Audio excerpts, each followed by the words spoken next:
Chapter 3, The Stink of Poverty, covering the years 1916 to 1917. School expanded Billy's perception in many ways. He learned of a world beyond the green hills of Indiana and Kentucky, a world at war.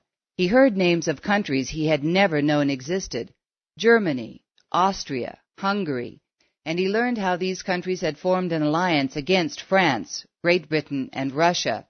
Although in the fall of 1916 the United States of America still remained neutral, Mrs. Temple kept her students informed on foreign affairs. She would often bring a newspaper to school to read the children articles about the war. Billy's imagination stirred with accounts of foot soldiers and commanding generals, fierce battles and romantic heroes. Sometimes he would spend half his lunch hour studying pictures of soldiers that were printed in the newspaper. Occasionally he would even see soldiers in downtown Jeffersonville. Their neat military uniforms fired Billy's 7-year-old imagination, making him long to be a soldier too. Lloyd Ford, a school chum of Billy's, had earned a scout uniform by selling the Pathfinder magazine during the summer months. Lloyd often wore it to school, much to Billy's envy.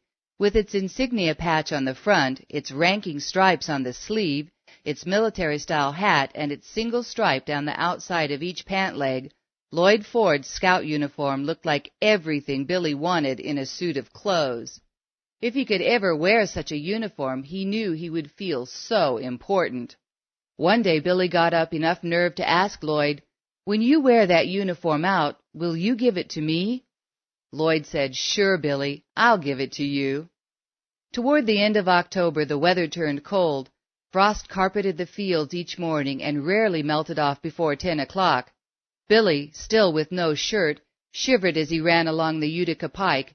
If he got to school early enough, he could warm his goosebumps by the cast-iron coal stove before classes began, and he had to take his assigned seat.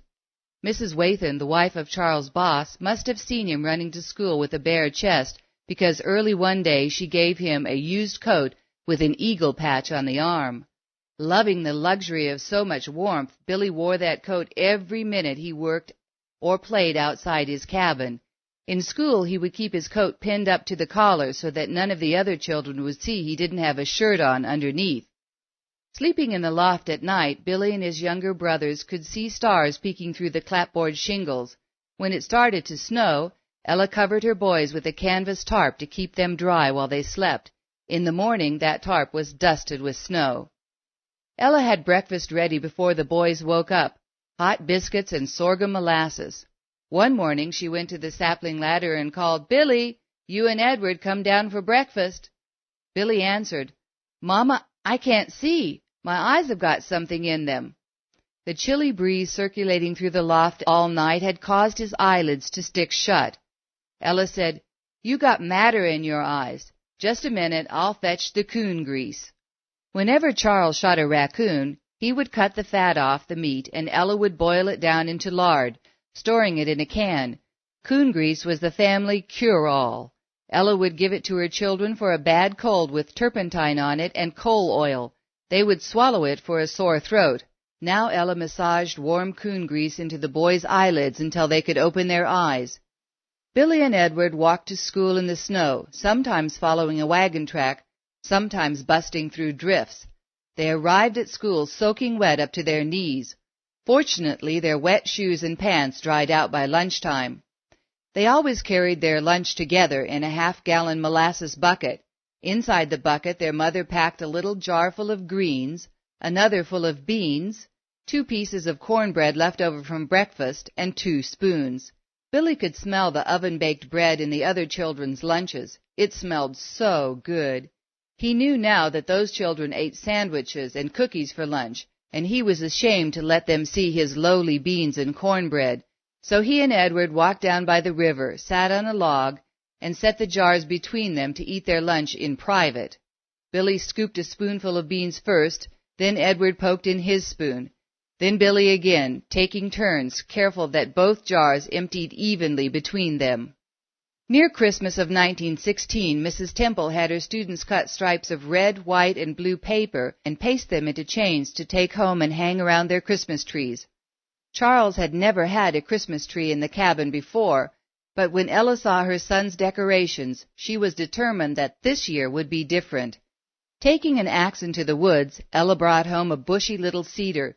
She draped the 2 paper chains over the boughs, but the tree still looked too bare. Charles had grown some popcorn in the garden that summer, and Ella thought this an ideal time to use it. She popped it in a covered kettle shaken over an open fire. With needle and thread she strung the popcorn into a long chain, then wrapped the chain around the cedar several times until she was satisfied it looked like a proper Christmas tree. After decorating the tree, Ella had some popcorn left over, so she put it in a half-gallon molasses bucket and sent it to school with Billy and Edward for a lunchtime treat. The 2 boys set their lunch bucket in the cloakroom, on a shelf above where the other children hung their coats. Billy still wore his coat all day, even in the classroom. About 10 o'clock in the morning, Billy's mind wandered to that popcorn. How would it taste, he thought. I wonder if I could try a handful before lunch. So he raised his hand and asked Mrs. Temple if he could be excused to use the outhouse. She said yes. As Billy passed through the cloakroom, he took the lid off the bucket, scooped out a big handful of popcorn, and put the lid back in place. He went outside behind the brick chimney and ate that popcorn, piece by scrumptious piece. Carefully he wiped his hands and face before going back inside so there would be no evidence to give away his cheating. At lunchtime, Billy and Edward went down by the river to eat on their log. They both wanted to munch the popcorn first. When they opened up the bucket, they could see that a third of the popcorn was gone. Edward looked up at Billy with innocent astonishment and said, "Say, something has happened to that popcorn." Billy tried to look as astonished as his brother. "Yeah, it sure has." Edward never suspected the truth. The boys hung up their stockings on Christmas Eve. The next morning each found an orange and 3 pieces of candy in his sock. Billy thought, "Oh, what a great fellow Santa Claus is to come and bring me that." He ate his orange Christmas Day, but the peelings he dried and carried with him in his coat pocket for weeks, sucking them like candy. Sometime in January of 1917, Billy noticed that Lloyd Ford had not worn his scout uniform to school since the Christmas break. He asked, "Lloyd, what about that scout suit?" Lloyd said, "I'm sorry, Billy, I forgot that you wanted it. I'll ask my mother." The next day Lloyd brought disappointing news. "Mother took the coat and made a dog pallet out of it, Billy. She used the trousers to patch Dad's pants. I haven't got a thing left but one legging." Undaunted, Billy said, "Then bring me that legging." Now Billy was the proud owner of one legging from a worn-out scout uniform with a stripe down one side and a drawstring on one end.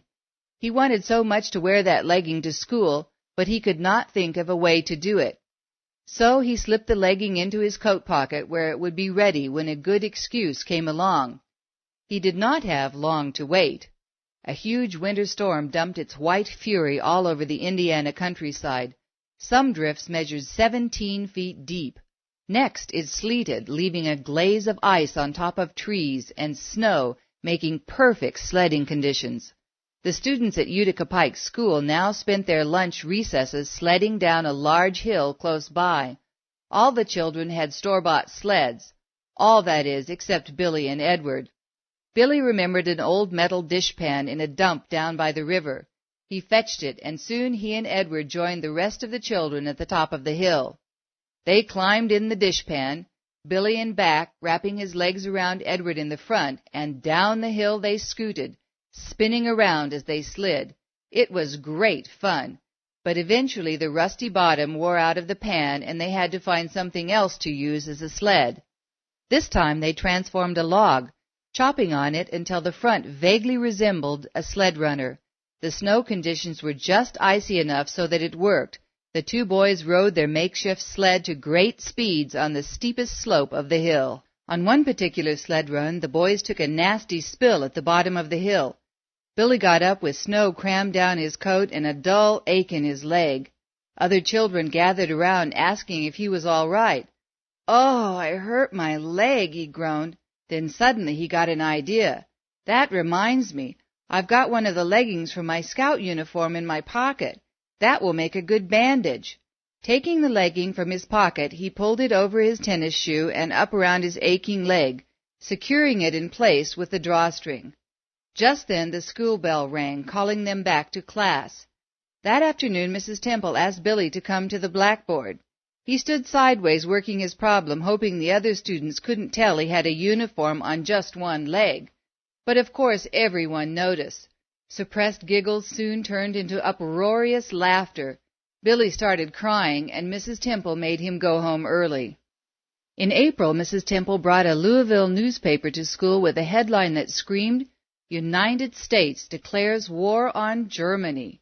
She read the article out loud, explaining how on March 18, 1917, German submarines sank 3 U.S. merchant ships, forcing President Woodrow Wilson to end America's neutrality.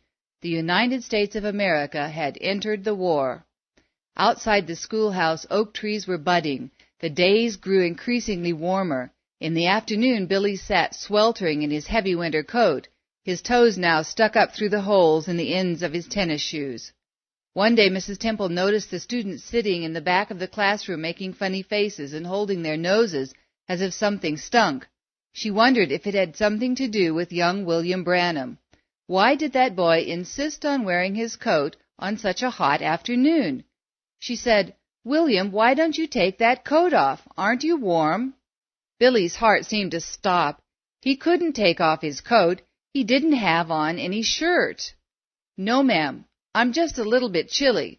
She was surprised. "You're chilly on a day like this?" "Yes, ma'am." She said, "You better come over here and sit by the fire." Billy had kept his secret all winter long, and he wasn't about to let it out now.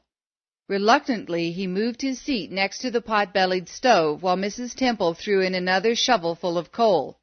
Perspiration beaded his forehead, then trickled down his face. Mrs. Temple asked, "William, are you still chilly?" "Yes, ma'am." She shook her head. "You must be sick. You'd better go home." Billy stayed home for several days, wondering how he could get a shirt so he could go back to school. His aunt, his father's sister, lived across the hill from their cabin. She had a daughter about Billy's age. They had recently been over to visit, and his young cousin had left behind a dress. Even though it had decorative rickrack across the front and back, Billy decided he could get a shirt out of that dress. He cut most of the skirt part off and stuffed the rest down his trousers. Then he checked himself in the broken mirror nailed to the apple tree out back. He shook his head and crossed his fingers. When the school children saw the rickrack across his chest, they teased, "That's a girl's dress." "No, it's not," Billy insisted. "This is my Indian suit." They laughed even harder at such a notion and teased him mercilessly. "Billy Branham is wearing a girl's dress. What a sissy!" In spite of their ridicule, Billy wore that shirt every day until school let out for summer. He had to. It was the only shirt he owned.